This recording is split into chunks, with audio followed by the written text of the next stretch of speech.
বন্ধুরা, আজকে আমি আপনাদের দেখাবো একটা দানব আকৃতির ব্রয়লার মুরগি। এখন দেখুন মুরগিটা কত বড় হয়েছে।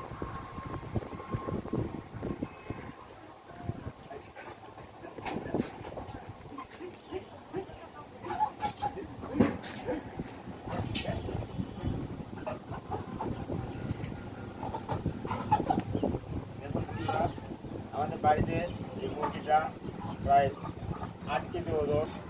সে কিন্তু প্রাকৃতিক খাবার খায় আর এভাবে বড় হয়ে রয়েছে।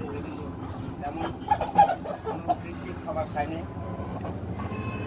ফিড খায়, ভাত খায়, শাকসবজি খায়, এছাড়া বিভিন্ন ধরনের ধান খায়, চাল খায়।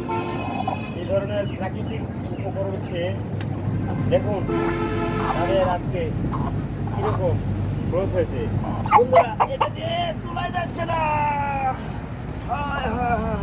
মাশাআল্লাহ, আপনারা সবাই বাড়িতে এরকম ব্রয়লার মুরগি পালবেন এবং পরিবারের পুষ্টি প্রোটিনের চাহিদা পূরণ করবেন সহযোগে এবং প্রাকৃতিক সবচেয়ে বড় কথা প্রাকৃতিক খাবার খাওয়ায় এরকম মুরগি আপনারা পেলে তারপরে সেটাকে জবাই করে খাবেন এবং